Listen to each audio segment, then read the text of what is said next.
And this is Shitlord Preachers, episode 6. My name is Amos Joseph. I'm joined by Brook Potter here I'm in Minnesota. Brook Potter's over there in the UK, in London. Welcome to the stream, guys. So Brook and I have known each other for a few years, for those of you who are watching this for the first time. And we're really good friends. I'm 24 years old. I think Brook is like 46 or something like that. Oh, thank you, Amos. Thank you. Just add 10 years onto my life, why don't you? No. He's 36 years old, young guy like me. Really?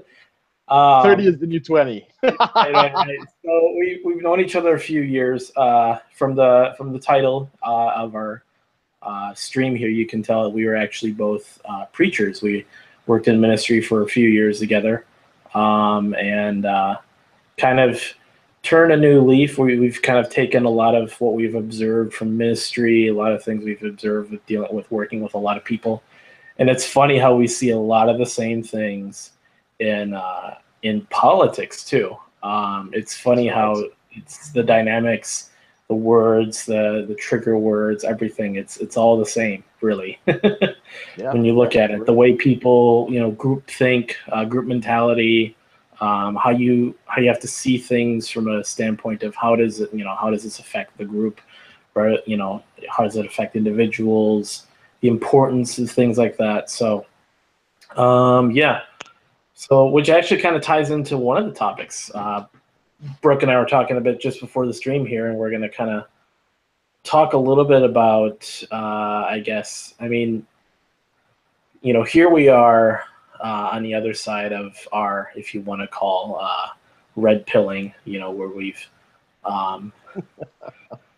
been exposed to the truth, you could say. Not sounds so conspiracy theorist. Bunty King wouldn't be very happy with you, man. He wouldn't. Shout out to Bunty if ever he sees this stream. That's awesome. If he ever sees it. If those of you who don't know, Bunty King is a bigger YouTuber. I actually had the pleasure of speaking with him kind of a little bit on a stream he was doing on his Discord channel. Tried to get him to check us out, possibly be a guest on the show, on the stream, but probably sometime soon. I don't know if he ever gets back to me. He's a pretty busy guy. So absolutely. So I mean, yeah. We were just talking about. Well, let me just say hi, guys. I'm Brook Potter from Trinidad and Tobago. Right. Yeah. Let me just let everybody know where I'm coming from. So I am originally born and raised from the Caribbean twin island nation of Trinidad and Tobago. Much to my detractors and my trolls, I am actually born and raised there. I have a right to be there. I got my British citizenship a couple of years ago, and I've made the move out here to the UK. I'm currently residing in London, where I'm working as a portfolio manager, as well as a potential property investor, et cetera, et cetera. And as Amos was saying, he's quite right. We used to be involved in ministry, and it's just the irony of ironies. A lot of the garbage that we saw in fundamentalism and orthodox ministries and stuff like that, that same kind of mentality, the cognitive dissonance, the orthodox language, like if you don't agree with me 100%, you're basically the devil and all that kind of thinking. We started to recognize those patterns very early on in the political arena, where basically people have swapped one giant moral agent in terms of religion, it's God, for another one, which was government, and they've come up with their own form of orthodoxy, and they're going through the same types of mental disorders. And personally, for me, I mean, a lot of people ask me why I kind of gave up on the ministry stuff, and I really haven't. I have my other channel. I don't really do much there. But as I told Amos once, is like, this is a much bigger fight. Like, not understanding things like free speech, understanding the importance of, individualism versus collectivism, and a lot of this kind of social justice stuff that's coming in, that's trying to rewrite history, dismantle like academic standards in universities and schools, and really destroy a lot of the pillars that have made Western civilization what it is. This is a much more serious issue. And I much rather stand on this front rather than defending some church room or some church gathering or anything like that. And I know Amos and myself, we've had a lot of these discussions, and they've always been great. So we decided to share it with everybody else. So with that said, Amos, yeah, you were saying, how does it feel to be on this side of the spectrum? So, well, not that we're on the spectrum. I mean, where would you say you are? Would you say you're like a classical liberal, more conservative? So I don't want to be like, those typical edgy people on the internet that's like, ooh, I'm like I'm a centrist and I just don't, whatever, or I'm a moderate. And a big part, I guess, was because to kind of give you a little bit of a timeline here, I grew up being raised very, being obviously in a Christian home, had very conservative values, but never really questioned them. Just was like, just by being raised in a family that is that way, I sort of adopted those views just because, your parents are conservative, your family's conservative, church is conservative, just you're conservative. So it was kind of just rhetoric, just retorting, just giving, like quoting scriptures. Right, exactly. And in the same way that you're quoting scriptures, you're quoting Rush Limbaugh, you're listening to talk radio with your father, listening to just, conservative stuff. And then once I kind of got into the whole thing with ministry, it kind of just faded away. I didn't really care so much about politics. I called it a petty affair of man, which I still kind of believe in some ways, but because of the way that it's done, it becomes very petty. There's a lot of petty. So politics. I mean, who really trusts a politician? Who really trusts anyone involved in political office? Things like that. Sure. But then, so that kind of went that way. Kind of went into the religion thing. But then started kind of having, like, if you want to call like a religious red pilling, where people like Brook and myself and a few people who were working with us had basically, we started thinking a lot outside of the box, thinking a lot about just a lot of the beliefs we had in Christianity, started questioning things. We started learning that there's a lot of this history in the church and stuff, and it really challenged us not only to learn about new things that we could, that made more sense, that are essentially what you might consider more cognitively resonant, as opposed to cognitive dissonance, where things just made more sense. The logic was more clear. Things just not that we want to get too much into feelings, but you know what I'm saying when it's like logically, it feels better, It's clear. So then we had our whatever happened with us with religion. We kind of moved out of that, and now we're into the political arena. And at first, during the leading up to the election last year, Brook and I were talking a lot about the presidential candidates, but this is back before there were just the two. It was actually. So it was Bernie Sanders. During the primaries, we were talking a lot about the people that were in the running. So like there was, Donald Trump, Ted Cruz, Marco Rubio, all these different guys on that side. And of course there was, there really was just Bernie Sanders and Hillary Clinton on the Democratic side. There was the other guy from Maryland. I can't even remember his name. He was there as a token candidate. Yeah. So early in the game. I can't even remember his name. But but so Brook and I kind of had our conversation talking about who we think, and I was still very much on thinking like, well, just politics is stupid, because in the 2012 election I actually didn't vote. Blasphemy. Yeah. Totally unbelievable. Mitt Romney and Barack Obama, I just was like, these guys both just suck. Honestly, I saw Barack Obama as sort of like, well, he's the incumbent. He's kind of just, nothing just sat well with him. And then I kind of saw Mitt Romney as I kind of see Hillary Clinton during the election.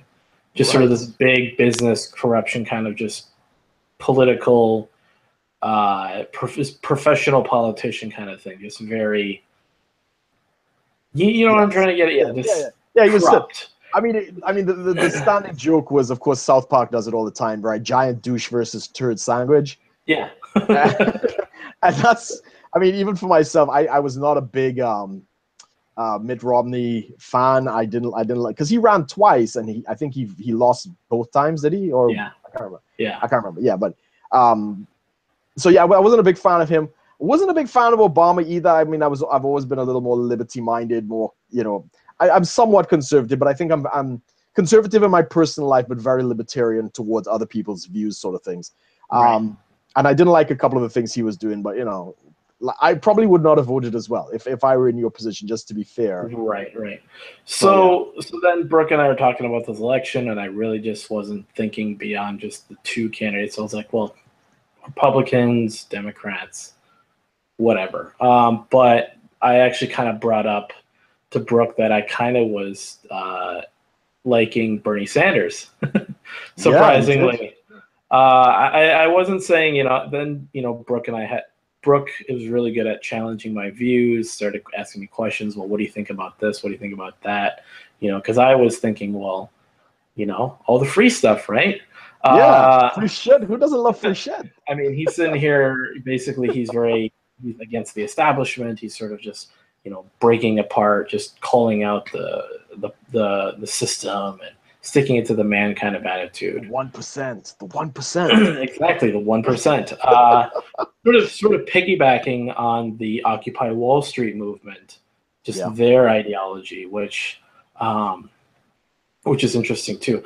But so Brooke brings up this guy. Well, he actually brought up the Libertarian Party. Started asking, talked about Gary Johnson, which, oh my gosh, that's who I voted for. But the humanity. I know. But so, then I actually learned. I was like, okay, so there's Donald Trump, Hillary Clinton, Gary Johnson, and Jill Stein. I voted for you could say 4 major parties. There were more. There were actually other candidates. There were. So we kind of came. This was sort of Brooke was kind of leading me through this red pilling. So I started watching a lot of videos. Started watching sort of these. It started with just sort of the very standard kind of like anti-feminist, anti-SJW videos. Kind of seeing like where like the real footage of just a lot of these people trying to come up with arguments, and then I could kind of see just spouting and spewing all this, just repeating the same things and no actual arguments. And I thought, okay, well, this is getting really interesting. So it really kind of was politically speaking. Who did you watch early on? Like, if you were to recommend, a close family member, perhaps, on like what to watch on YouTube. So this is really interesting, just to kind of give you a perspective of how my, like, just mentally how I felt when I watched someone like Ben Shapiro. Yeah. So I watched Ben Shapiro speaking at this, I think he was on some radio show, and basically someone talked about like, the disparity in black neighborhoods, and he says, oh, because it has nothing to do with this, it has everything to do with culture. Right. And then I just was like, oh my gosh. And then I hear him, he's spouting off super fast, all this stuff. And I'm hearing like all these facts and figures and statistics. At first, I was definitely not triggered, but it definitely shocked me. Like someone could argue like that. Someone could speak like that and just say, this is how it is. And if anything, I thought maybe he was like a borderline, just more of an extreme right-winger kind of thing. Right. A Nazi. Might as well be. I mean, it was just, that was the reaction. Initial reaction. But now, Jewish, in case they didn't get the joke. Right. But now, I listen to his show every day. Daily Wire. I listen to the Daily Wire because he streams on YouTube for free. So I'll listen to it while I'm working. I'll watch Steven Crowder. So, and then that's the thing is I listen to a lot of right-wing stuff, not because I consider myself right-wing. I think the right wing definitely has its issues. Sure. But that I would be, I still consider myself more libertarian. There's still a lot of things that I wouldn't agree with people like Stephen Crowder and Ben Shapiro. So, sure. You know, so I basically went from kind of sort of a moderate left wing to became more central, then kind of, you know, with some of those views, I guess you could say I'm a little bit right of center in some things, left of center in other things. I mean, but I mean, at its core, the more I learned about like things, you know, about the libertarian movement, I kind of thought, okay, I consider myself more just in the interest of freedom and liberty. That's where I have to sit with it. Sure. You know, I can't interfere with other people's decisions. So just to give you guys a more clear outline, you know, I personally don't believe abortion is right, but I will not take, but in the current political climate and just the way things are, it's such a heated issue that I would say I just believe education is a better option than legislation. Correct. Things like you know, immigration, I definitely understand, you know, the laws in place definitely limit immigration, and there's, you know, illegal immigration is definitely wrong. But at the same time, like, there has to be something somewhere in between. Like, I liked Gary Johnson's idea of bringing immigrants in easier and giving them work permits so they can properly pay their taxes. Because that's one of the big things that I would say, I mean, outside of, definitely there's crimes and stuff that are committed by illegal immigrants, but the main thing is they're not contributing to our economy, and they're not contributing to the government the way they should. I mean, there's 13 million people that probably aren't paying any, if you know, much if any taxes. Sure. That's, you know, so I mean, so not to get too much into that, but yeah, we will, because we're going to discuss DACA. So we are going to talk about a little bit about DACA. So yeah, there's things like that. I mean, gay marriage. I just think, I mean, this is what people don't like is when I talk about gay marriage, I have some friends on my Facebook that are, who openly talk about, you know, gay marriage, the issues, because they themselves are gay, you know, LGBT, the whole thing. And I say, do whatever you want. I just think the government has no place to really legislate marriage, period. Yeah, I would agree. You go to church, you go to an institution, you go to anywhere. You have a, you know, maybe, I mean, you want to license ministers and stuff to actually perform all this. I think that's, I mean, you know, I'm a licensed minister. Brooke could probably go and get licensed too, because we're both ordained. But in terms of overall, like, that government has to sanction and sort of license it to happen, that's just why. Like, I don't see much of a point. Yeah, I agree. So, and that doesn't fit the narrative. Correct. Because I have to be pro-gay marriage, and it's like, no. It's not that I'm anti or pro. It's you do what you want. I think, like, if someone had a gay wedding or an LGBT wedding, we'll just say that, just to cover all our bases, and they invited me, I totally go. Is that like a 4 people getting married? LGBT? Exactly. No. But I mean, if it was any sort of like non-traditional man-woman marriage, right, I would and someone invited me and they're a friend of mine, I'd go. Like, of course. Why? Like, they're friends of mine, so of course I'd go. But to legislate it where the government has to allow it or not allow it, it's like, why? Like, the government shouldn't have that much. I would agree. Just on that note, like, a lot of people don't know the history of marriage and stuff like that. And for the longest while, there was no government sanction. Basically, you went to the church or, you know, the courthouse or whatever, you did your thing, and then you notify the government, and they would then take a note of it. But then I think somewhere around in the 1960s and stuff like that, they found they could make money off this thing, as governments tend to do, as, you know, they're basically tax farming us. And it's created a whole host of problems. Because yeah, go ahead. Oh, and then there's another thing too. I don't know if you know, like, I saw in this video that was citing studies on, like, people talk about divorce, like, you know, 50% of all marriages end in divorce. Yeah. Well, and 4 out of 5 is started by women. The reason we're not getting into that issue. The thing that they brought up was, what's interesting was actually the reason divorce rates were so high, and I think they actually said recently they're actually on the decline. Okay, interesting. Because they said, I think there was something it said in the 70s, basically, U.S. government opened up where basically divorces could happen easier. Yeah, no fault divorce. Right. So a lot more people got divorces right off the bat because they had the freedom to do so. And a lot of divorces happened. And a lot of divorces were like leading up into like the 90s and even early 2000s. A lot of divorces were happening. Right. And then now we have a generation now. People take more time. People are more, people are basically people are smarter about who they're marrying, or they just don't. Yeah, I think the latter is also very true. That a lot of guys are kind of the guys have mostly kind of given up on marriage. Right. Yeah. Whole bunch of, but I mean, but basically it was showing that the surge in divorces was not a result of just we don't honor marriage. It was more so, well, we gave people the option, more of an option to do so. And that's what I felt is even weirder, is the government had to let people separate, legally separate, which is like, why? Why is the government not only do I not want the government in the institution and the joining of a marriage, but also in the separation? It's like, correct, because I mean, like there's this guy that I watch on YouTube.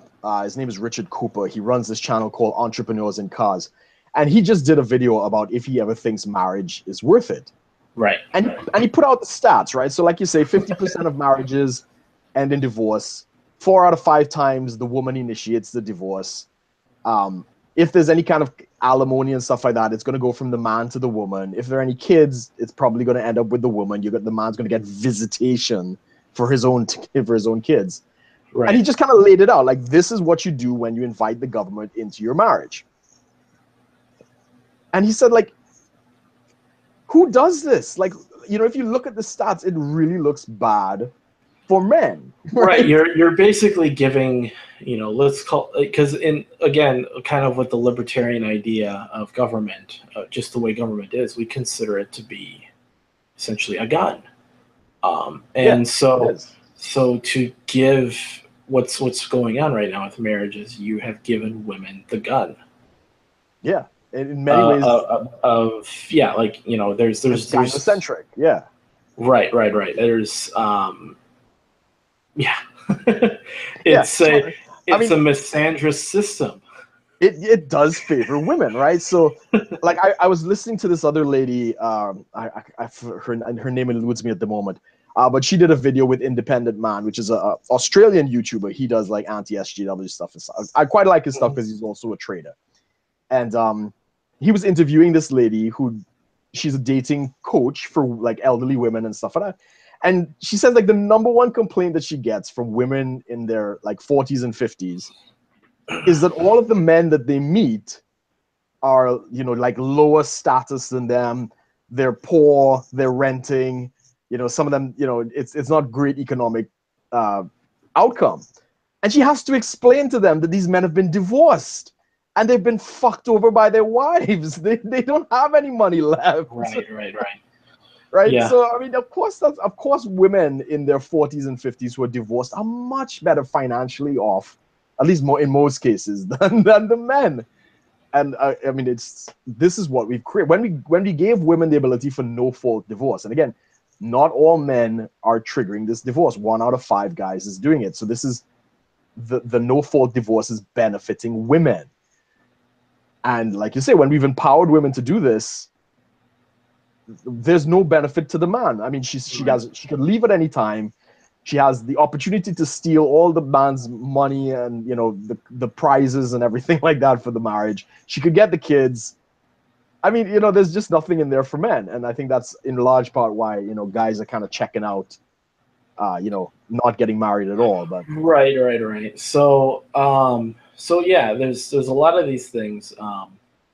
But to kind of get back to what I was talking about with the, so Brook and I had our conversations. He kind of helps me, start, basically, it sounds silly, but he helps me think for myself politically, helps me to basically, it's weird because it is an actual, if you want to call a shift in mentality where you have, on one end, you have someone that's just spouting rhetoric, and then the other end, you have someone that is actually actively, like, critically thinking what they're believing, why they believe it. They look at sources, they look at beliefs, and they're able to, for the most part, defend why they believe what they believe.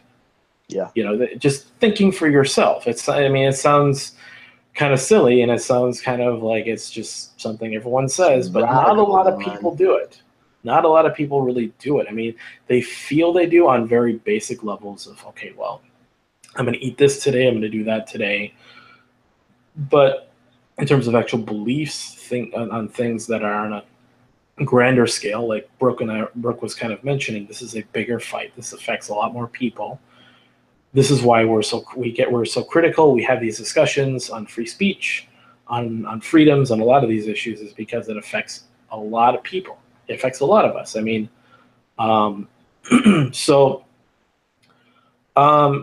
here we were, here we are basically on the other side of that. And, Brook and I have started to, granted, for those of you who are watching probably can notice, we don't have the most views yet. I mean, we're doing this to kind of put out the content because we feel like a lot of our discussions, from the feedback we have gotten, is actually a lot of people enjoy seeing just discussion. A lot of these streams you see where they're interviewing someone, but I mean, it's kind of similar to why the Joe Rogan Experience podcast, why that's so popular, because it's just conversation. Correct. So you get to learn a lot from this conversation rather than just like sort of interview settings or just a lot of these videos.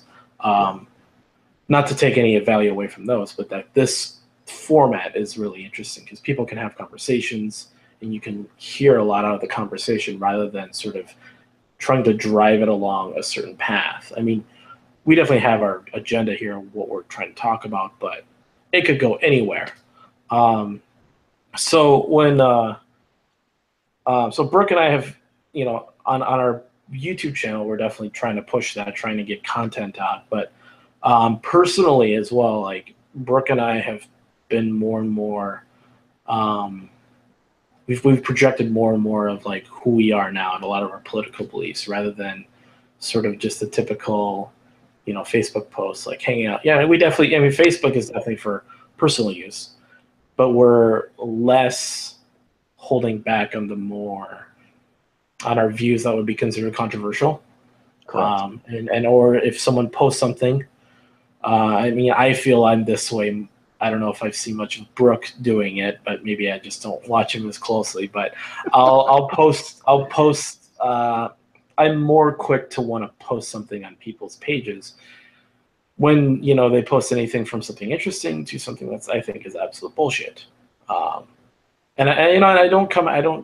try to stay away from any, if you want to, ad hominem kind of attacks, try to, attacking them personally or anything. I try to just try to ask a question. Definitely there's a little bit of, I try to add a little bit to it to kind of get them like you're really going to say something like that? Like, yeah. But present something like for them to think about too. Not just troll. I mean, I have that. I mean, wearing a hat like this, I definitely have some. I do get a little bit of fun kind of out of writing certain comments, but I still try to keep it grounded on some level. Try to project so people can, not just be completely like trolling people and just shit posting all day. So it's interesting because I kind of told Brook this, but we were talking about this, and just before the stream, I said it's interesting being on the other side, not just of the red pilling, not just having these thoughts and having these ideas, challenging everything we're thinking about, looking at things critically, but to be on the other side of being likened to the more extreme views. A lot of what the left is pushing nowadays is basically anyone right of them. So you look on your spectrum, you have your center. Anybody right of Karl Marx. Anyone right of Karl Marx is a Nazi. Or really anyone right of left. Yeah. So even centrists are considered alt-right. or Nazi sympathizers at the least, you know? Right. If you're not actively against something, you're totally for it. This illogical, I don't know. Yeah, false dichotomy. It's just so it's stupid. so in a lot of my conversations over the past like 2-3 weeks, it's interesting enough, I've actually already been called a Nazi. I've already been called a member of the KKK. Well, sorry, someone who wanted to be a friend of the KKK. All while I am fully aware of my ethnicity being mixed, half Chinese, half American. But hey, I want to be friends with the KKK, and because we talked about this in one of our streams, where someone who I've known for a while, who I've looked up to, kind of basically came at me and said, "The KKK, you being not entirely white," and I'm like, I'm just like, if we had this conversation in person, I'd like go find a mirror and be like, "Holy shit, I'm not entirely white. What are you talking about?" And like I don't know that, and then thinking that, and then making the claim that I could be wanting to be friends with the KKK, and it's like, that's stupid. Like, first, it's a stupid claim. First, it insults my intelligence. Yes. And then the last thing is, that is like, you cannot just say that and not think I'm going to be personally insulted for being considered that extreme. I mean, the left has made the words KKK, Nazi, alt-right, white supremacist, those keywords, the buzzwords, the buzzwords, but they throw them out so loosely. Like, for people, I mean, I'm just going to go and say this, for people who really want to suppress free speech, they really abuse it. I think. I agree. And definitely that's all they can do, right? The thing is, not that, again, we're not against people abusing free speech, but holy shit, like, you're really screwing yourself. You're basically making, it's one thing that we promote we're an absolutist in free speech, absolute free speech, except in, obviously there's cases of like danger and inciting, like actual inciting violence, call to violence, things like that. But for the most part, like, would you agree, like, Brooke, you and I are kind of like, we're pretty absolute on the free speech thing. And, we understand that there's free speech and people can spout the most bullshit things you can ever hear of, which is totally their right, because we believe in that right. However, there comes a point where you're going to spout so much nonsense that no one takes you seriously. Exactly. So, which is a big issue with the left, is they're spouting so much stuff, and once a lot of these videos are getting out there, I mean, not only is the left's message getting out there, but a lot of right-leaning or just center kind of people that are really breaking down what they believe. It doesn't stand up to much scrutiny beyond just feelings. I mean, this is what it's come down to in a lot of ways, because the left only has ad hominem attacks left, right? They've lost the evidence-based, statistically. I mean, they're basically, paying off the media and other outlets to spin their narrative. So all they've got left is really who could scream louder than who. Right. And it's obvious that they've lost even that, because if you look at the comments, even between us, right? Sometimes I might post something or you might post something, we share a meme or whatever, and as a retort, as like a response, as like, "Oh, you're such a fucking racist.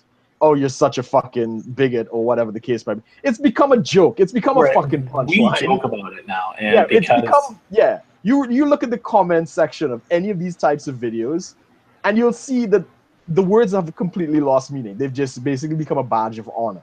Right. It's the same thing like when I went to the Shitlord meetup in London, right? We talked about this, the OK symbol, stuff like that. White power. I went up, white power and all this bullshit, right? Everybody was doing that. Everybody was doing that in every photograph. I mean, somebody was looking for milk. I mean, they're trolling. They're taking this thing. Right. These things have completely lost meaning. And the left, for the most part, because they've been screaming the loudest, they're bankrupt when it really comes to ideas. I mean, I can't say that the right is done a stellar job. They've dropped the ball too. But the loudest rhetoric is coming from the left. The right is not calling people Nazis and racist and, you know, all this xenophobe and all this other nonsense. Because it used to be, it was the big thing was the sort of, you know, you're a bunch of commies, you're a bunch of this or that. But I mean, even like that, you don't even hear that as much anymore. No, the right doesn't even do that, man. I mean, people don't even know what a communist is anymore, right? So right. I mean, no one's really being called communists anymore. They're more so being called like, you know, I mean, socialism is definitely it's a bad thing, and a lot of people like, and they even throw that word around loosely. So it's funny is because they want to suppress free speech, and yet they're the worst abusers of it. Correct. And I'm not saying definitely the right is. I mean, the right definitely has their, if you want to call it SJWs. Yes. But they typically don't really abuse it to the degree that the left is right now, because, you know, like we said, we believe in the right, you know, absolute right to free speech, but there's definitely consequences. You know, what's going on right now with the media is no one really, I think, I listened in an interview with Dave Rubin on the Rubin Report. He said, well, how many viewers would like big news outlets like CNN really lose if all the airports turned off their TVs? Right. Yeah. Like who is actually going out of their way to watch CNN? I don't even fucking know. You know, someone sent me pictures of themselves on Snapchat watching CNN, and I was like, "What the hell are you doing? Turn that off." Yeah, somebody in Trinidad did that as well. Like they put out a comment like, "Where do you get your news from? Like, who's your trusted source?" Right. And somebody put CNN, and then everybody jumped on them like, "You are a fucking moron! Like, this is the dumbest human being alive." back in like the early 2000s, you know, I think when I lived in Taiwan, our only source to American news was CNN. Sure. And back then, I think it was. I mean, I definitely wasn't old enough to really remember much of it, but it was pretty basic. Yeah. I mean, definitely now back then, you know, also growing up in that conservative rhetoric, my father would say, "Oh, that's, you know, like, well, what's CNN saying?" Right? Well, it's cable news, and I'm like, "Oh, okay." And he goes, "Well, really, it's the Clinton News Network." That's what my dad called it. That even back then. He said that, yeah. Early 2000s, yep. Yeah, well, yeah, it would.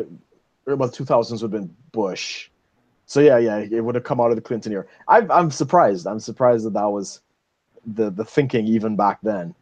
Right, and this is, I mean, pre-viral, pre-social media, pre-viral videos, anything really, like the way how informed we are today compared to 17 years ago.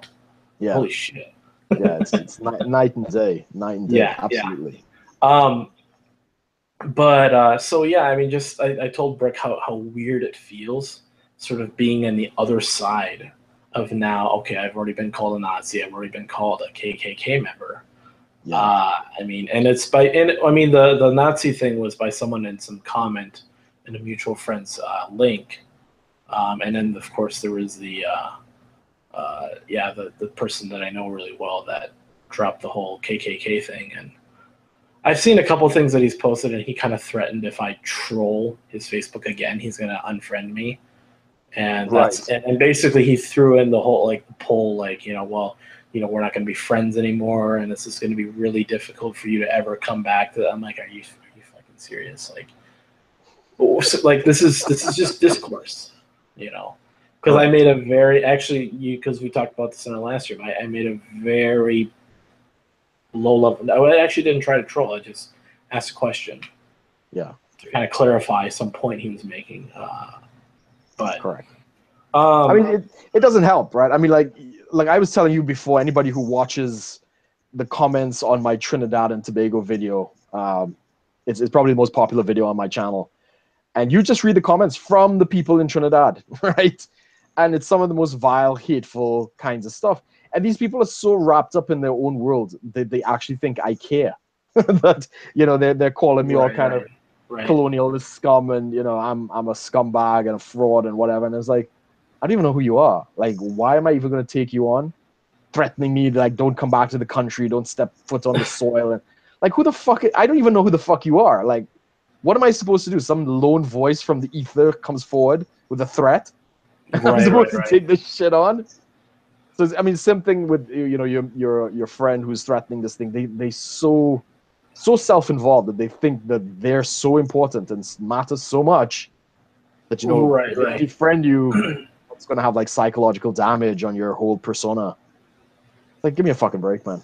But I mean, yeah, it's a nice. It's in some ways it's kind of a good thing that we're on the other side now. Like, okay, we've gotten that out of the way. We've already been, kind of what you want to call your political post red pill cherry popped. Right. That's a good way to put it. Basically, I mean, you've already been likened to the worst quality of people because you have a somewhat. I consider a lot of my views to be just somewhat controversial. I've never really taken. I don't think they are. I mean, I'm just saying. I'm saying even in the political climate that we are in today, being so polarizing, I consider my views to be somewhat, like, lightly controversial for the most part. It's the left that sort of inflates the issue to right off the bat. You're the worst kind of, you're alt-right Nazi KKK white supremacist. Trump, yeah, and they assumed that too in that post that I was a Trump voter, and I was like, no, I voted for Gary Johnson, predicting that Trump was going to win. Yeah. I think I called you that. I called you the day of the election. I was like, you know what? I think Trump's going to win. Yeah.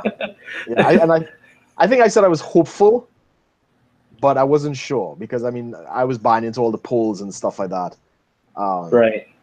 So I mean, in terms of the GOP, I probably would have supported Ted Cruz. I thought he was probably the most constitutional, kind of straightforward kind of guy. Right. He's not very charismatic. People don't really like him and stuff. But if I had to choose from the GOP, my choice would have been Ted Cruz. He was all right. Yeah, he was just boring. I mean, he really is a stand-up person. At least he tries to be. And I did enjoy the fact that he went to Iowa and talked about the corn subsidies had to end. So basically, there's the huge corn industry out in Iowa where the government's paying, the huge subsidies for ethanol and other kinds of things. And it's made a lot of farmers rich. And it's kind of the bread and butter of Iowa.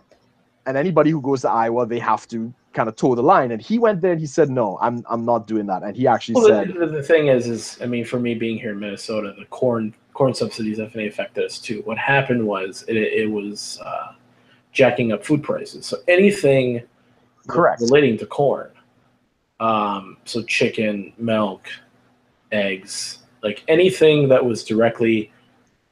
it's animal. It goes for animal feed and stuff like that. Any animal that's connected to the corn industry was immediately, because now there's not enough corn. Yeah, because it's a fuel. Right? Now it's a fuel that, if done improperly, is actually really shitty in terms of efficiency. And pure ethanol melts engines. I don't know if you know that. Well, right, the gaskets and stuff like that. Yeah, it gets too hot, so they got to mix it with oil, mix it with petrol. There's like a 10% mix kind of.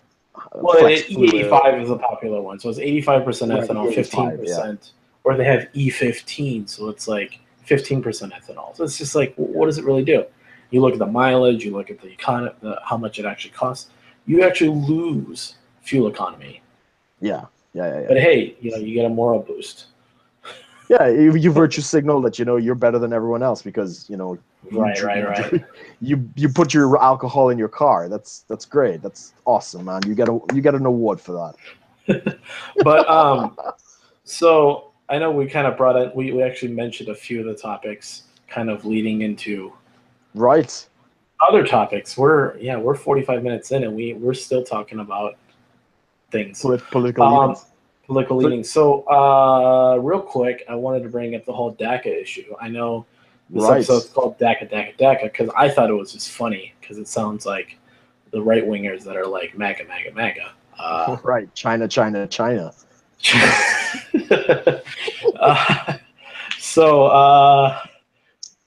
explain to us here, Amos, what is DACA and why does it have people's panties in a bunch? Well, basically, DACA is it was an executive order signed by Obama back in 2012, I think it was. Yeah.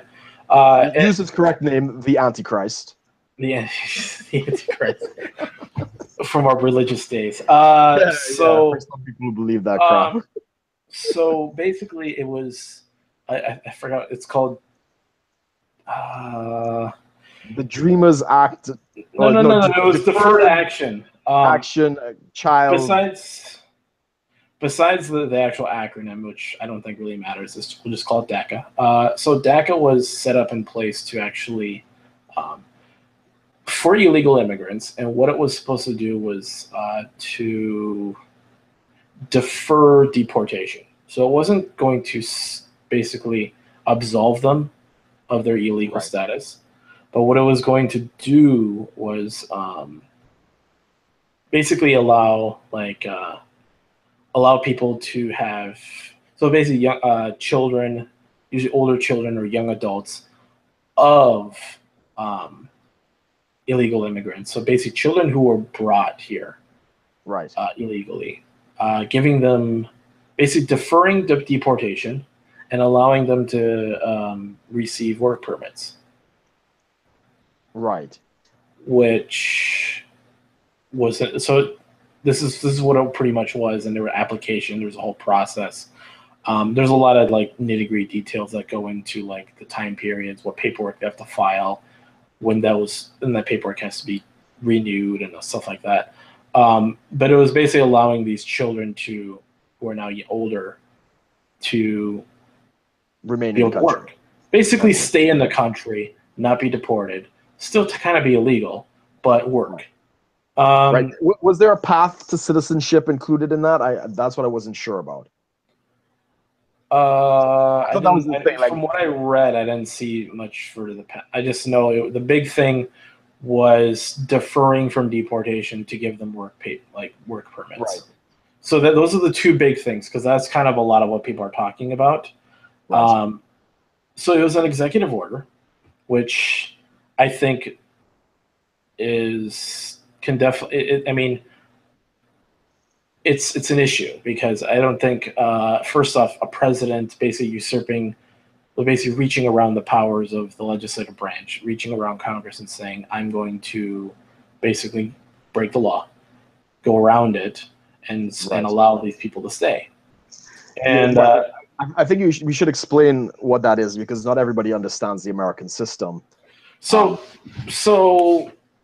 I mean, for those of you who are unfamiliar, I mean, we have our three branches of government. We have our judicial, legislative, and executive. So judicial is your Supreme Court.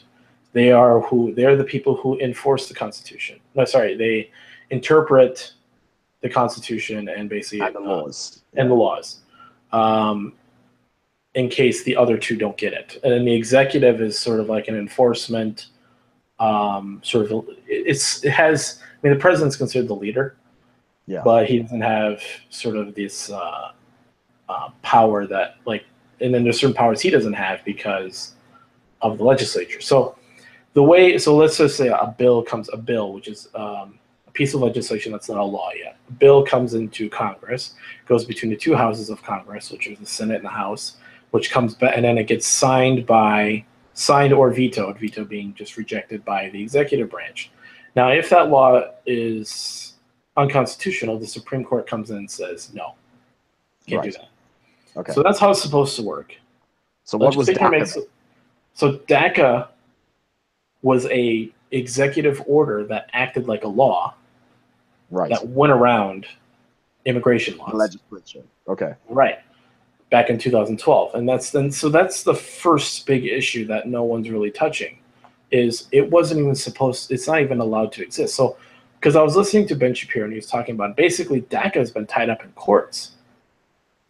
Right. They're actually trying to argue. They're actually basically it's been stuck in courts, being argued, being debated, they're trying to take it down. But obviously, with our court system, it takes a while for something like that to actually get fully taken out. So has it made it to the Supreme Court? No. So it's just kind of going around in circles in the courts while it's still in place. So what was going on here was Trump, in in an effort to basically preserve the image that he projected in the in his campaign to basically deport all the illegal immigrants. Said gave basically the way the media is receiving it is they think he's rescinding it completely. Basically, that because an executive order can only be taken down either by the courts or by another executive order. Right. So he came in. He did not rescind it, but he basically said, "Well, he said here's what he said was I think he said in a tweet was Congress has 6 months to make DACA law. Right. And if they don't even do anything in 6 months, we'll look at it again."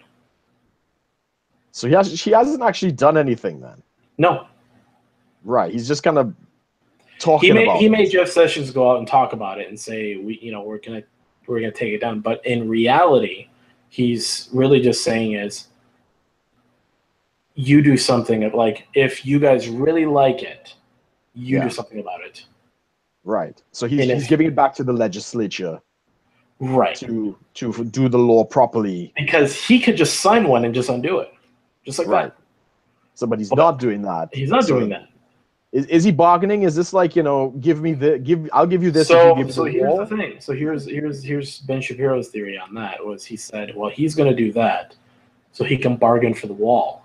I thought it was the wall. Everybody loves the wall. Everyone wants the wall. So I just kind of thought, okay. So here is our news feeds is going absolutely crazy thinking he's going to deport all these people. He's just because it's more fuel to their hatred for Trump because of his anti-illegal immigrant stance. Right. So he projects. Right. Because he hasn't actually done anything though. So he was kind of like, because he was saying, and then on a clip I saw here, he was like, because they call these kids the dreamers. Yeah. He's like, I love the dreamers, and it's like, but what are you doing? So which is it? Yeah.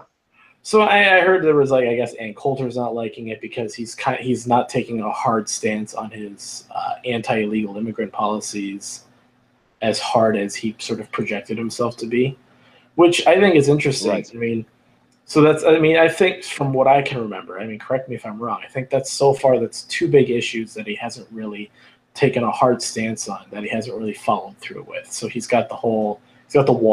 He's got 3 more years for the wall, but it's not happening yet.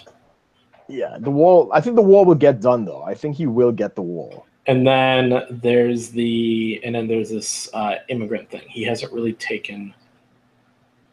There's the whole. He can't, but yet. it's.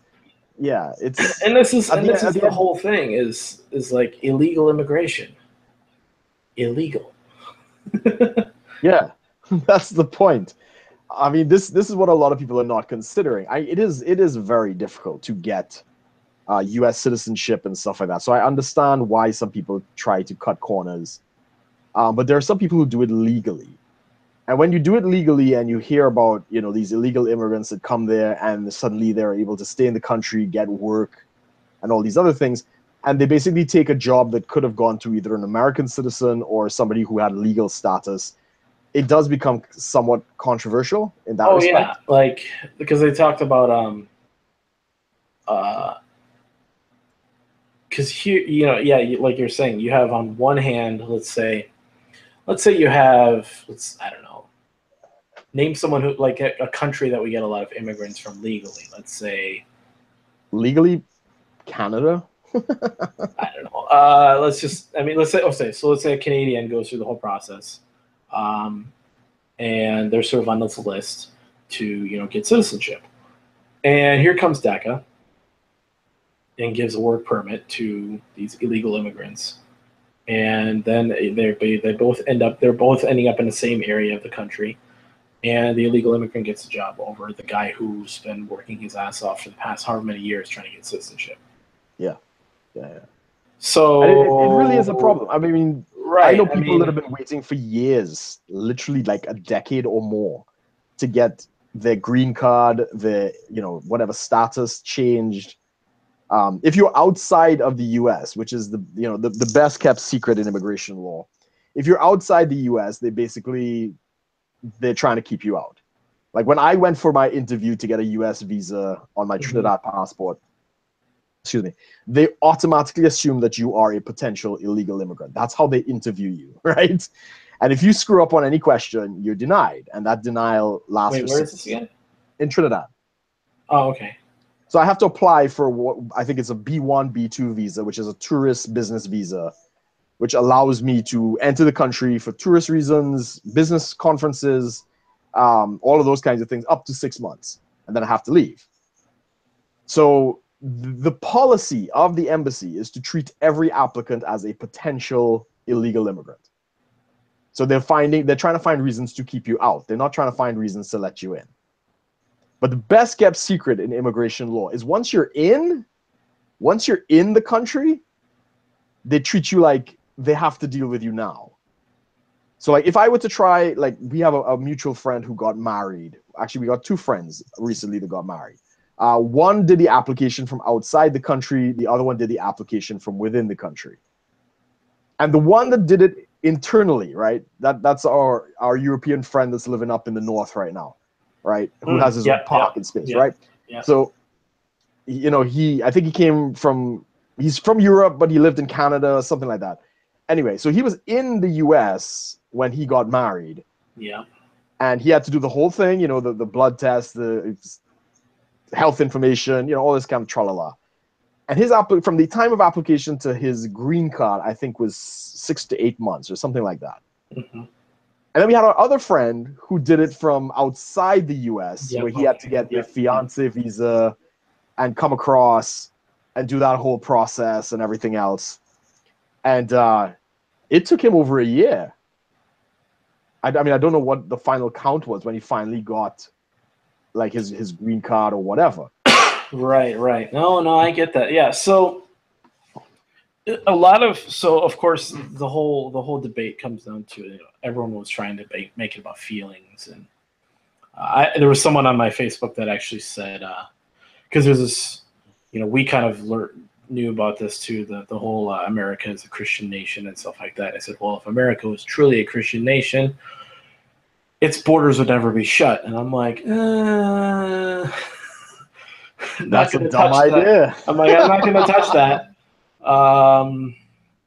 If it was that the case, it would suddenly become a Catholic nation, and then it would become an Islamic nation. I don't care what religion it is, even if it was one that I used to follow a lot more. We don't want a theocracy, ever. Yeah, that is the risk of having open borders. Right? I mean, you could have said the same thing about the Roman Empire. The Roman Empire thought it was untouchable until the Huns and the barbarians basically, decided to open the borders and destroy the empire. Right? Yeah.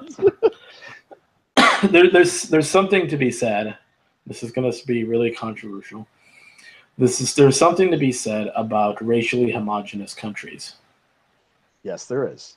People want to go talk about Scandinavian countries, the Nordic countries being so awesome with their high standard of living, high average wages, their long lifespans, yet they're taxed through the roof, 80% white. I don't know. I mean, what do you think? Yeah, I mean, you look at Japan, you look at China. I mean, even Hong Kong, which is, it's an international city, right? I mean, Hong Kong is one of the biggest cities in the world.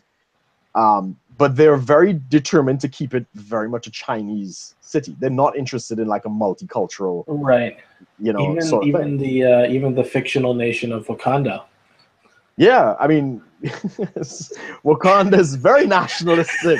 It's a national state, right? For those of you who don't know, Wakanda is the nation the Black Panther from the Marvel Cinematic Universe is from. Yeah. Where I think the only white guy in the whole movie was that one. The poacher. No. Who is that guy? He was in one of the other movies. Who's that? The guy who played the actor who played Bilbo. Back in the right. the Hobbit trilogy. Yeah. He was He also plays in Sherlock as Watson. I can't remember his name, but I know who you mean. Yeah. For those of you who don't know, you can look up the Black Panther movie, and if you notice, the fictional nation of Wakanda is, I think, almost nearly 100% African. So, yeah, it's an ethno state. It's an ethno state with like zero immigration. Right, and we sit here and we praise, diversity is our strength. Except in these certain countries. I mean, even the Middle East is it's homogenous. Africa, in large part, is homogenous. Right. South Africa is going through a lot of problems right now, like almost on the brink of civil war over. I mean, yes, they had the apartheid and everything else, but yeah, there's a lot of things to say when it's the freedom of association, right? You are allowed to associate with whom you want. Mm-hmm. And when a big bunch of people decide to come together based on race, religion, career, or whatever they decide to unify as, and they want to form a nation state, that's completely compatible with libertarian belief. Mm-hmm. Right? So I've been having a lot of issues with Reason magazine recently. And Reason magazine is one of the oldest libertarian magazine kind of outlets. Mm-hmm. They do videos and stuff like that, and generally I support them, but they have this very big idea about open immigration, and they look upon it economically, which is fine. If you look upon it economically, yeah, I saw that. Yeah, if you look upon it in the economics, yes, immigration is a fantastically positive thing if people are coming there to work and contribute and other kinds of things like that. But at the same time, when you have like enemies out there, people who are plotting your demise, coupled with a huge welfare state, immigration is not necessarily a net positive. Right. And I think they're a bit in denial over those realities. So hypothetically, let's just say there's a hypothetical here. If you took one individual, regardless of sex or whatever, or religion, just say racially speaking, take one person out of the racial majority in every single country, sovereign nation, put them in one area to base, and let's say they all spoke English. Right. And told them to form a system of basically a small town. You think that would work? I mean, that's too vague. What unites people is a common goal or a common ideology. So if it is you just pull all these people together and it's like survival, like you throw them on a desert island, like work together or die, it might. There's good motivation there, right? Okay. But I mean, or let's say or you put them in a society. Just they talk about diversity being strength. They talk about sort of this mixing. I think there's some truth to it, but I think more so what's interesting is it's not so much because the left likes to focus a lot on race and sexual identity, all this stuff. But I think it's more so it's what makes immigration good is diversity of intelligence.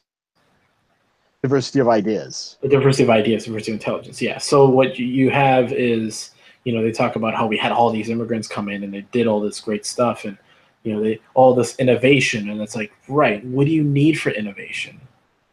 Ideas. What makes those ideas appealing?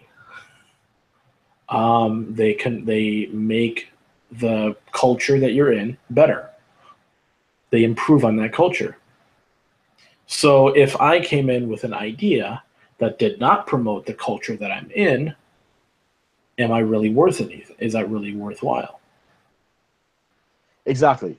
I mean, if you're in a culture that I'm not saying any specific culture, but just hypothetically, if you were from a culture that basically gave the death penalty to every single crime under the sun, right, like Saudi Arabia. Well, some they chop off your hands, but yeah. Close enough.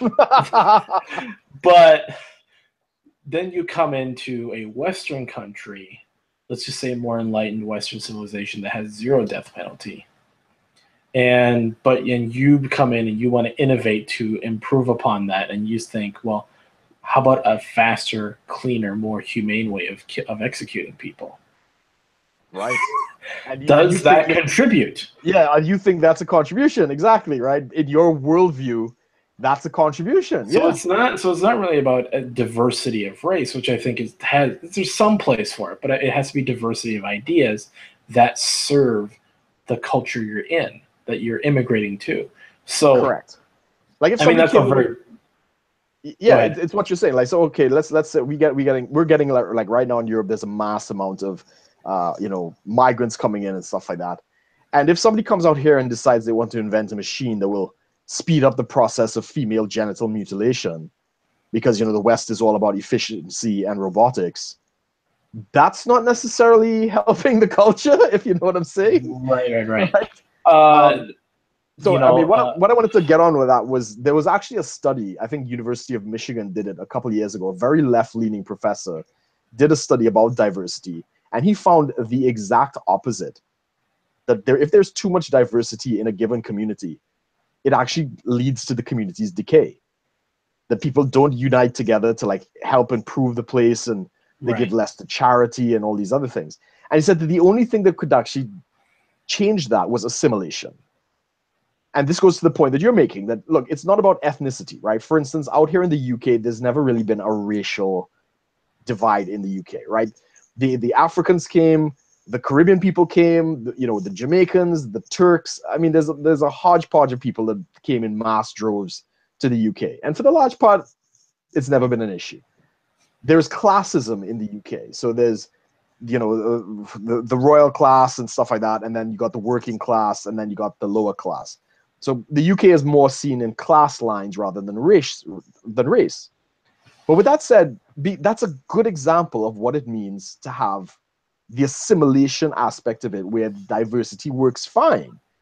Everybody here wants to be British for the most part, except for a couple isolated communities, because they embrace what British values, the British culture, the heritage, the history, and these other things.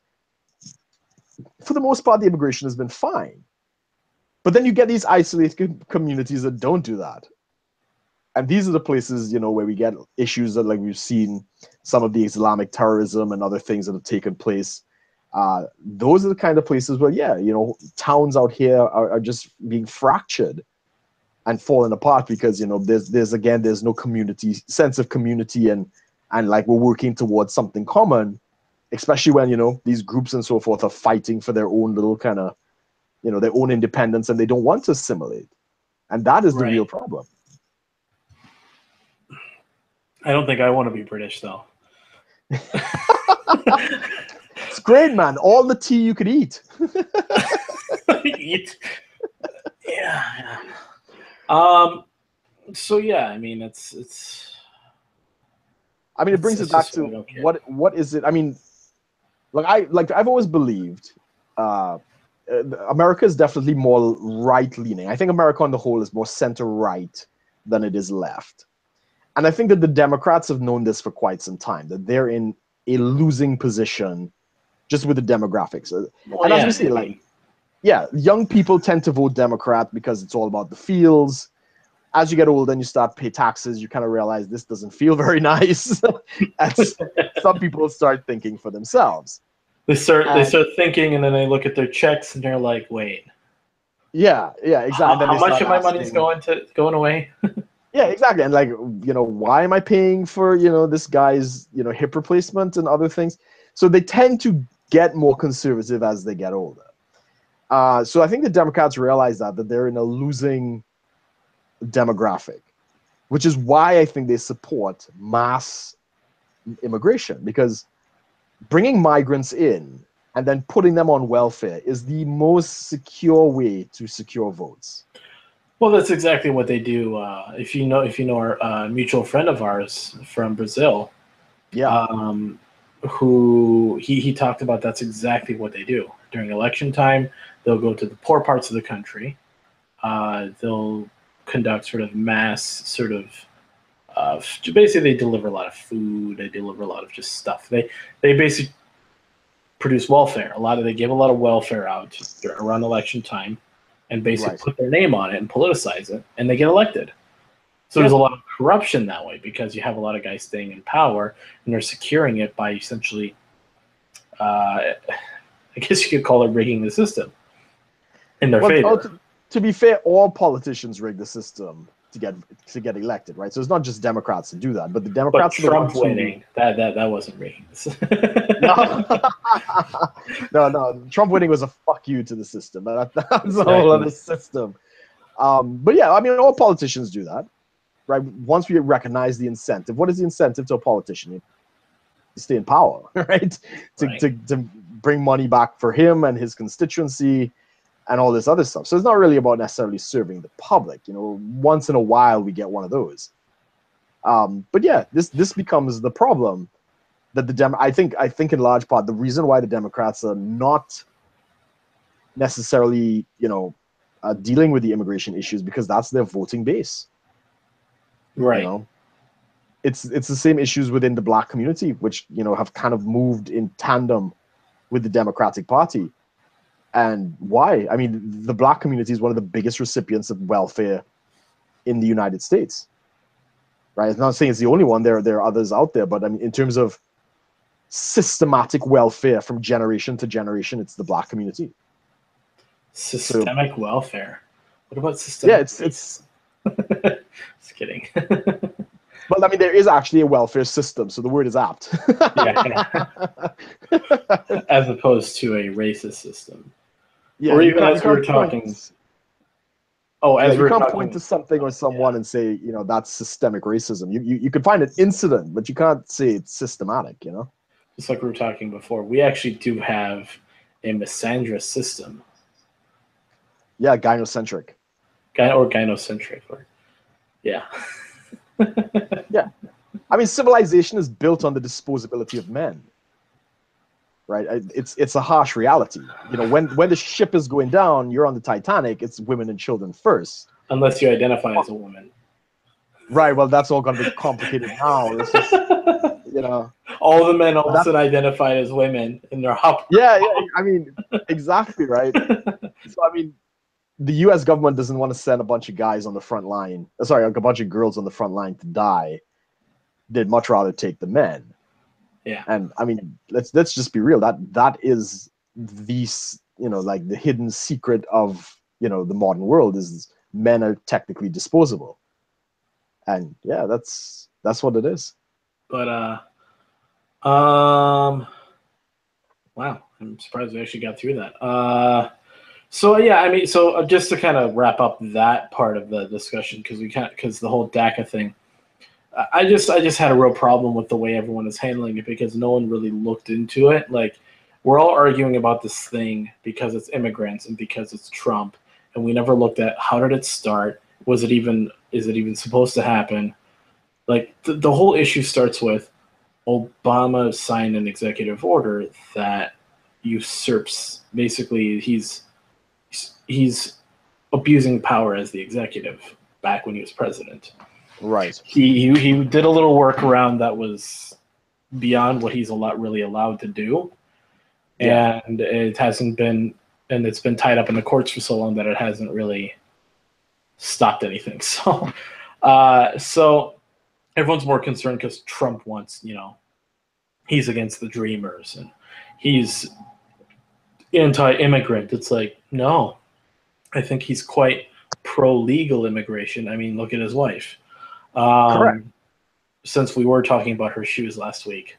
It's only fair we mention Melania and her shoes in this stream.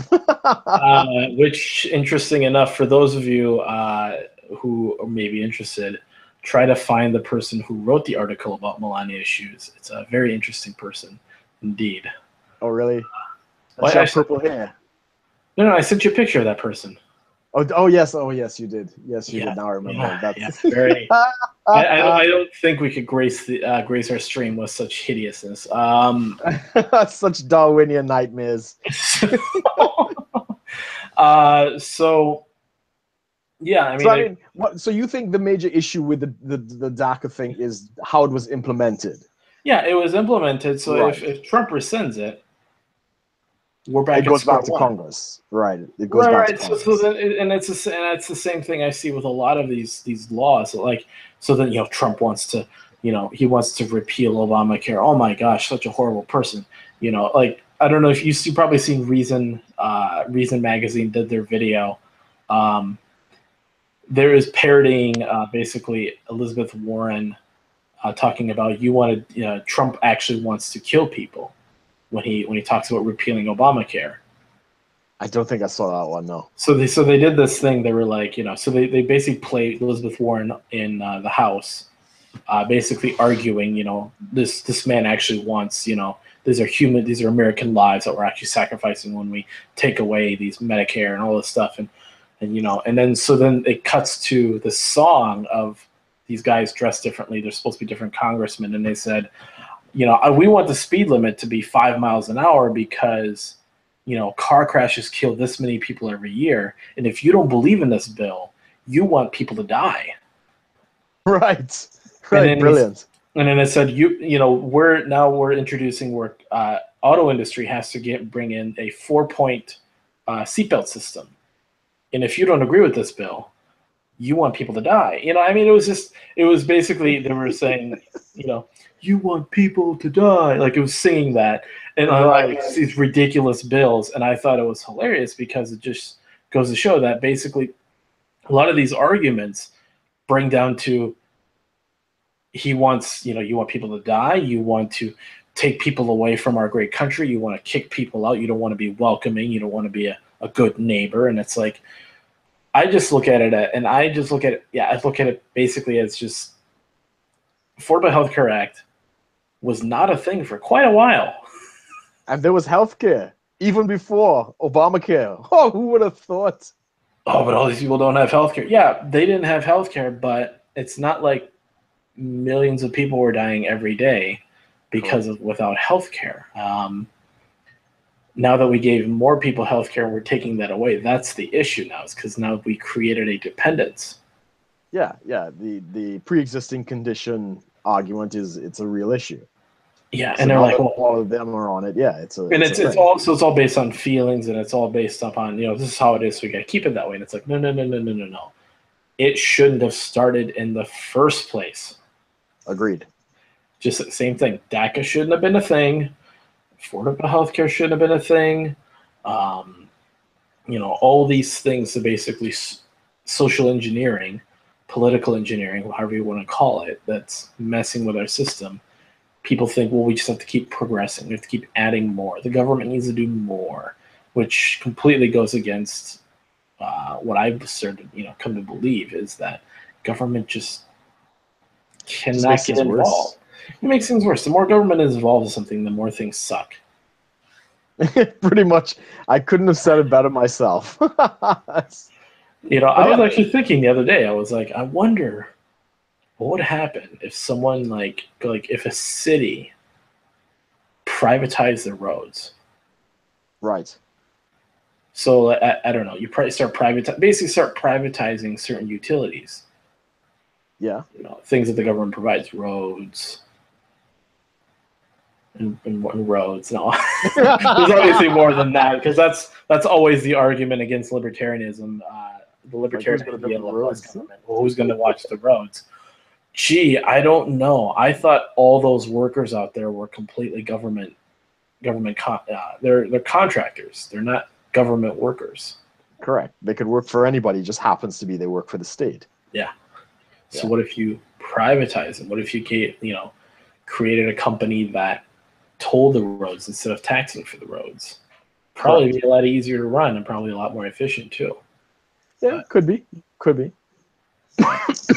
I mean, this is the whole thing. I mean, the DACA thing it's interesting. I don't fully understand a lot of the nuances, but I mean, I've seen what they've again all governments have this idea that they are the center of power, and that without them, people's lives, they wouldn't be allowed. They wouldn't have air to breathe. Yeah, they wouldn't be able to get water and food, and we'll all suffocate. I mean, it's just the heights of hubris.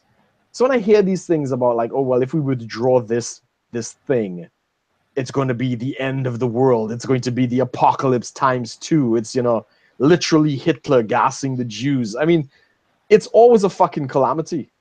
But the truth is, we've been doing stuff long before governments even had these kinds of programs. We've always kind of figured it out. So if tomorrow in the Congress they said, right, we're done with Obamacare, we just repealed the whole thing, we let the healthcare industries figure it out, you get like 3 or 4 months of chaos, as every insurance company will probably just like revert back to the policies that they had before Obamacare. So you'll get that whole transition thing taking place. But it'll work out. It'll work out. And those that have like the really serious pre-existing conditions, all right, maybe you put them on the Medicaid system that you're already paying for or something like that, right?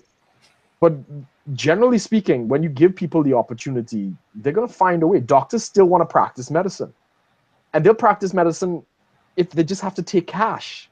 Like, who said you absolutely need insurance, for instance, to go to see a doctor? You don't. You can pay him cash, right? You can pay your pharmacist cash. You know, you don't need these other things. I told you about the libertarian psychologist in town nearby me, right?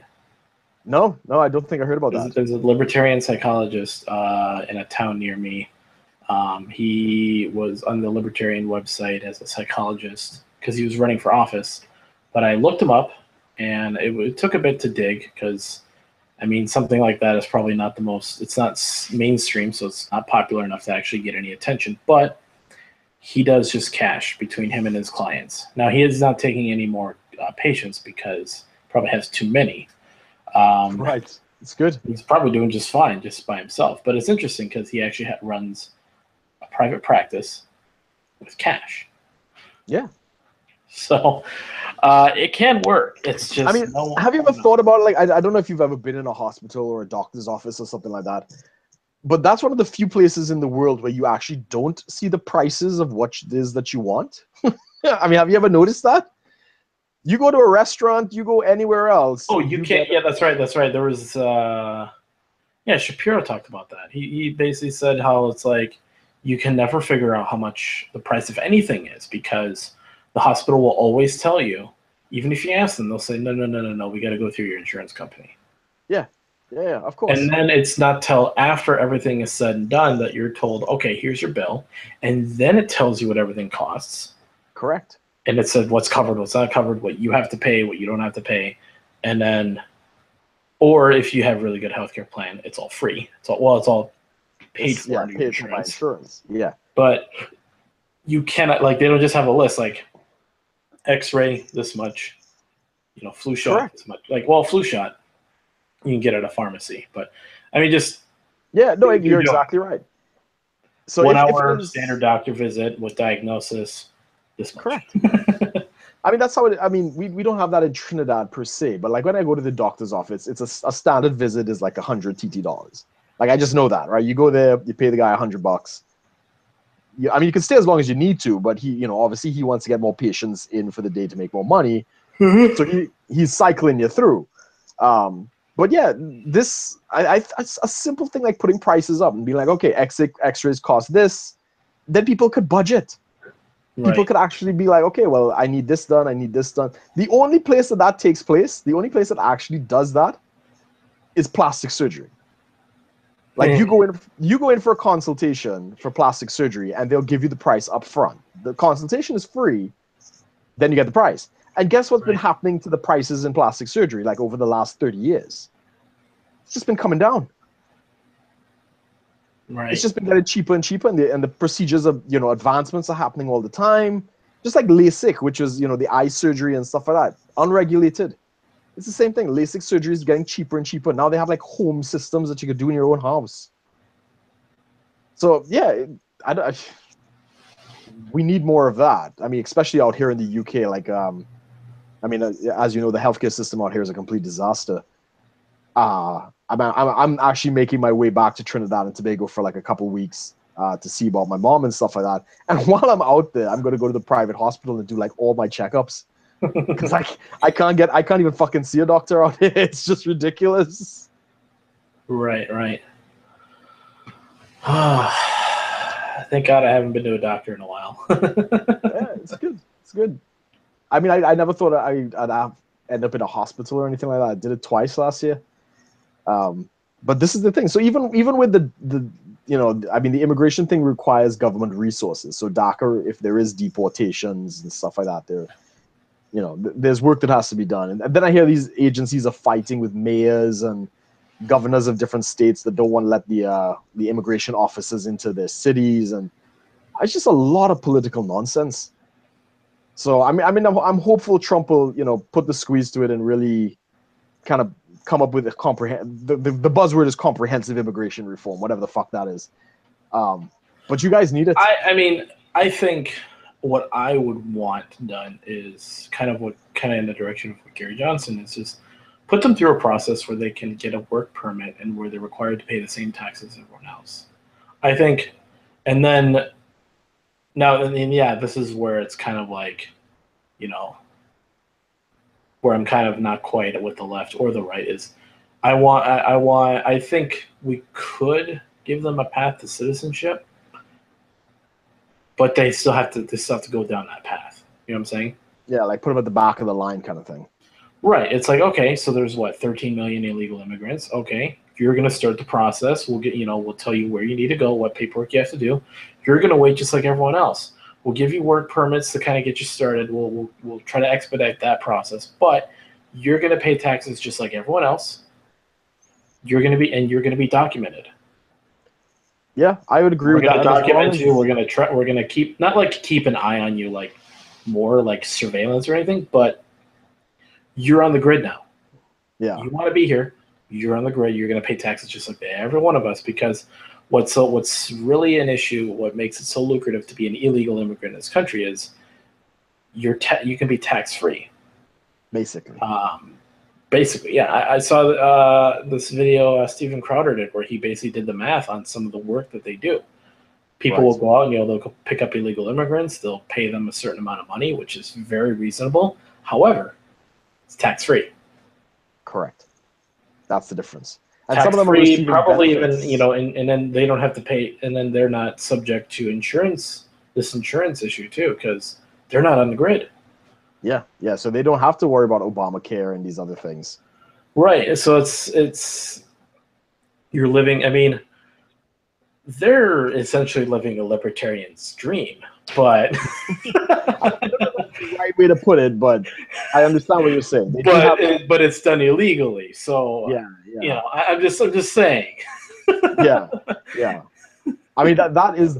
It seems like the left is either unaware or unwilling to acknowledge the idea of illegal versus legal immigration. Well, they like to throw in their word undocumented immigrants, and I go, okay, well, undocumented could also be interpreted as off the books. And what do you do? What's off the books?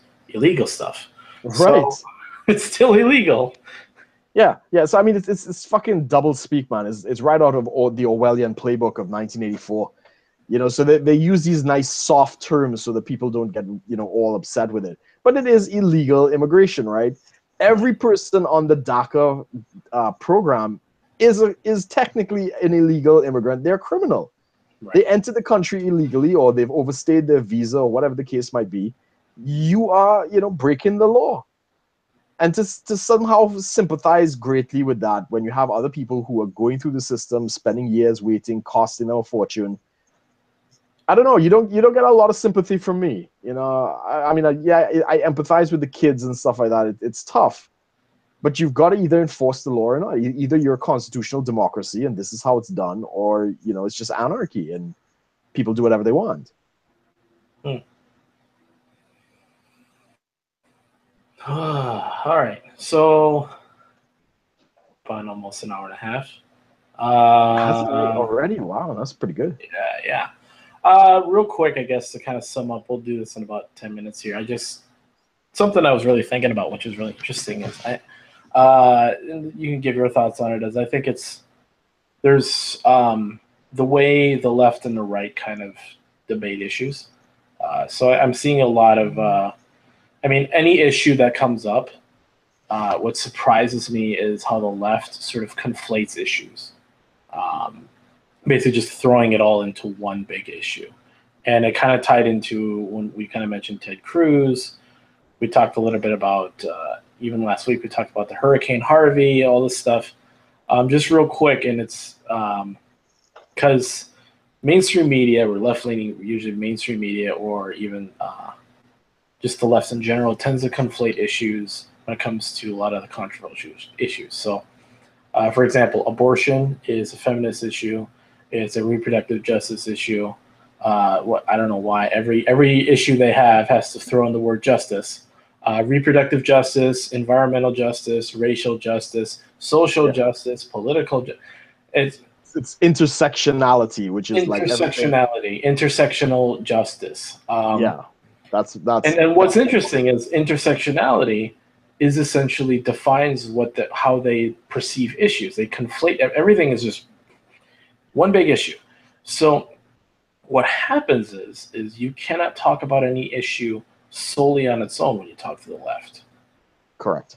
So I did a post on Facebook. I just said conflating issues restricts conversation, and I said dividing issues limits conversation. So restricting, I meant by you can only use certain words because every conversation with a leftist or left-leaning person becomes a language barrier, basically, because you're not using their language, you're not using their words. So everything's just that issue. Because if I'm talking about the environment, well, that somehow is a feminist issue. Right. Yeah. Exactly. The whole Hurricane Harvey thing became a politicized racial issue all of a sudden. Yeah. And it has nothing to do with that. I mean, if they want to go talk about global warming and all that, as much as I have my skepticisms about that, that would at least be relevant. Correct. Hey, the worst hurricane in history. Oh, maybe global warming is really happening. Great, go talk about that. Have your whole news cycle. Do that. But then they want to go turn it into, well, the vagina monologues. The vagina monologues. Well, yeah. I mean, are they helping? Are they helping women? Are they helping the black we're helping these people? We're gonna talk about Joel Osteen for a week. We're gonna talk. Linda Sarsour is going to prey upon people to raise money and turn it into money in her pockets for her political agendas. Probably heard about that, right? Yeah, I did. All this stuff. It's conflating the issue rather than. On the right, what they have, I think, which is better, is they tend to divide up the issues. Each issue has its own thing. When they talk legislation, when they talk about issues, the issues are divided. However, dividing issues tends to limit conversation because now you can't trail off. Right, you can't trail off. You have no wiggle room to have a conversation. Yeah. Here, we're having a conversation where we have issues we're talking about. We're not conflating it all where everything's intersectionality, everything is feminism, everything is social justice. We're like, everything is just a conversation. We was kangs. Yeah. That's right. That's right. Exactly. I mean, whatever you seek, you'll find. And this is what irritates me about these social justice personas, and even amongst the Christians and stuff like that who are looking for issues. Whatever you look for, you find. If you believe that racism is everywhere, that's what you're going to see. Racism everywhere. If you believe that sexism is everywhere, right? That's what you're going to see. So they're not wrong. It's just, but their glasses are kind of faded. They're jaded, so they're going to see what they want to see. Right. But that doesn't make it real. Right? Just because that's how they perceive the world doesn't mean that everybody else is having the same experience. And that's what they fail to understand. The individual experience. I mean, if tomorrow if a scientist came out tomorrow, let's say he was a man, a scientist, a professor, a man. Sexist. And he comes out and he basically proved, let's say, a big chunk, like empirically straight up proved global warming is contributed by us to a degree that is significant. Sure. Although I haven't seen that proof, but let's just say he did that. Yeah, just hypothetically, it's fine. But he's just a man, and he comes out and he says that, and let's say he has there's a big press conference. CNN is covering it for the next whole, couple of news cycles. So he does this. I bet you feminists would go nuts. Probably. Because it's a man. Yeah, feminists go nuts because of men anyway, but yeah, exactly. They're going to dig him up. They're going to try to find him. They're going to find out that, maybe they're going to try to find something somewhere. Basically, even though it would serve the agenda of more left-leaning beliefs, yeah, they would still find something. It would to get conflated into a sexist issue. I mean, it's the same thing with when the Doctor Who. So the new Doctor Who is a woman, came out, and Anita Sarkeesian basically complained and said, why isn't she a black, or trans, or disabled, or Muslim, right? It's so like then you cannot fucking win. There's always going to be more. There's always going to be another layer that they're going to press on. So the best thing you can do is just tell them to fuck off. Right? Which is where I say it restricts the conversation, because you have There's no dialogue. Yeah. You have to be very so careful that you might as well not have the conversation. And then I want to be fair on the right too, because they only talk about certain issues. They won't talk about anything else. Yeah, I agree with that. So we were talking about Ted Cruz and the Hurricane Harvey thing. He was being interviewed on CNN where they were like, well, so he's out there, doing his part, he's trying to be out there. He's trying to, be with the people, basically give this image, as any politician wants to, that, hey, I'm here with the people. I'm here to help, man of the people kind of thing.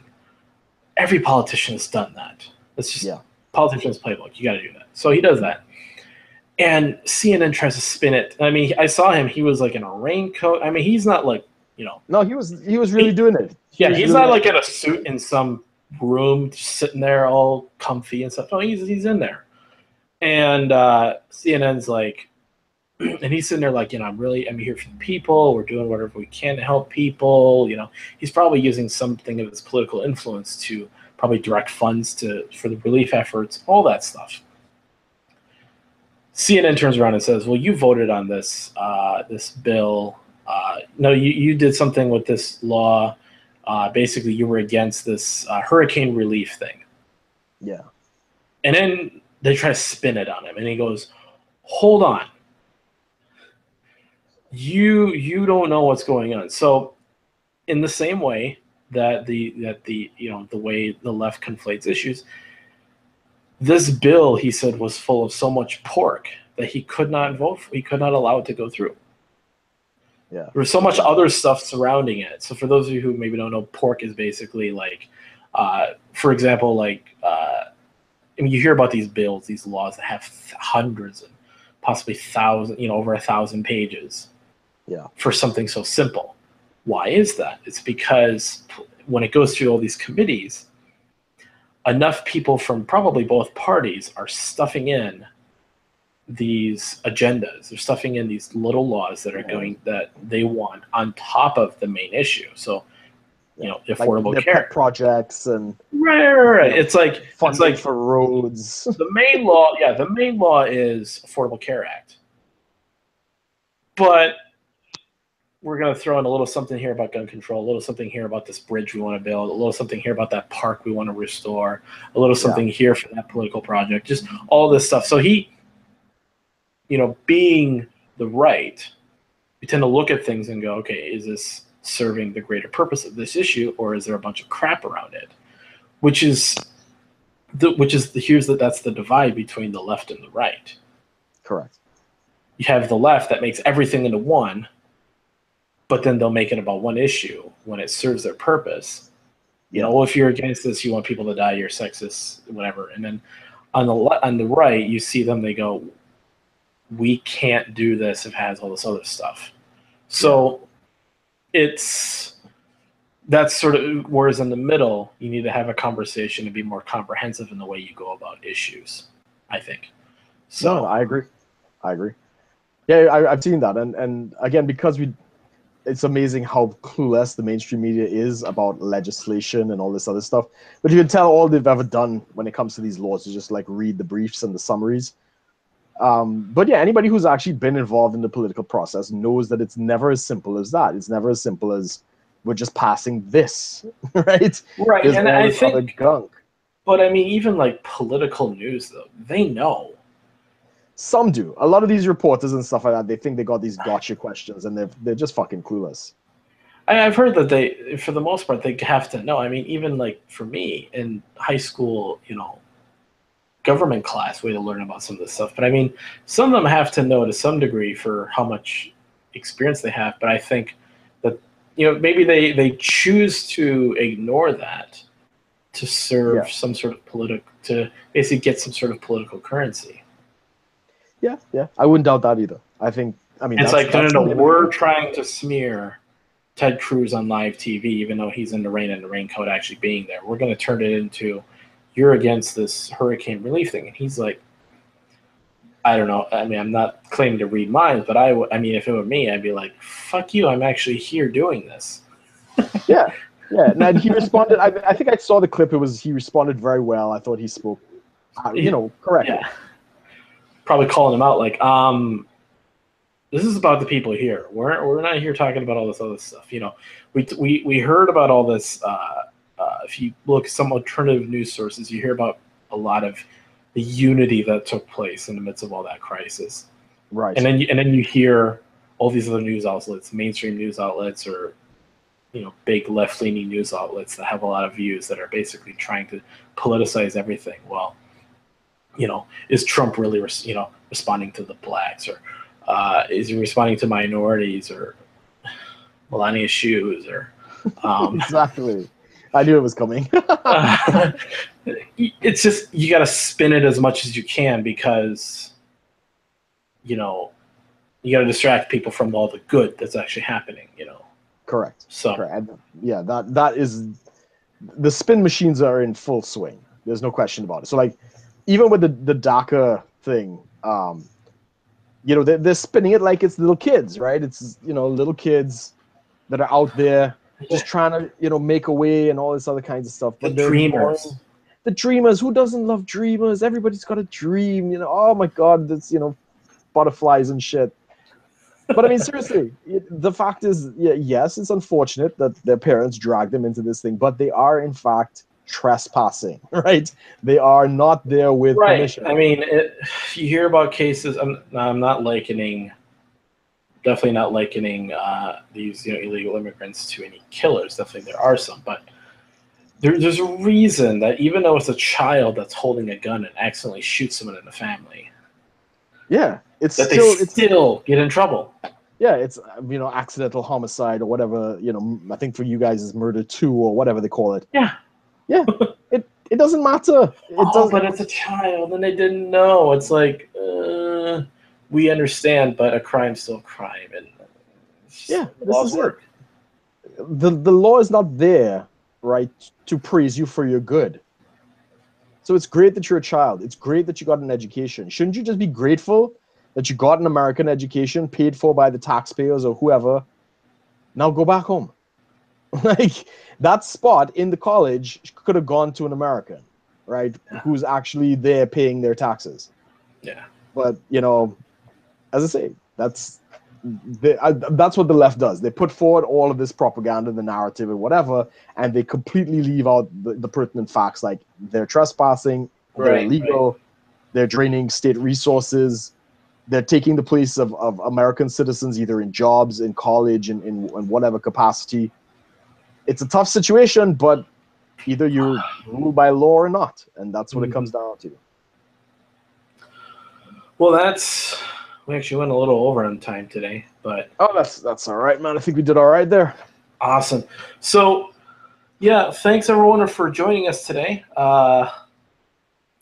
Definitely leave a comment below. Subscribe to the channel. Subscribe to my channel, Brook's channel. Once again, I'm probably gonna sound like a broken record here, but I'm definitely wanting to try to get more videos out. These are kind of the only content I have the time for nowadays. But so Brook will actually be in Trinidad. And are you going to be joining us in the stream next week, then, Brook? Possibly. Yeah. I'll be streaming from Eastern Standard Time for a change. I'll be out there for a couple of weeks, and then I might be somewhere else. Might be somewhere else. He might be in a completely different time zone altogether. But you guys will be seeing here by the end of the month. We'll be having some interesting possible videos and at least a stream or two. So yeah, thanks for joining us today, guys. Like I said, like, comment, and subscribe. There's a little bell thing you can click to get notified when we're streaming or when we put up any new videos for both my channel and Brook's channel. We'll also be putting in links below to our social media so you can connect with us, tweet us, Facebook us. I know there's a few other things you can do there, but yeah. Thanks for watching, guys. All right. Take care, guys.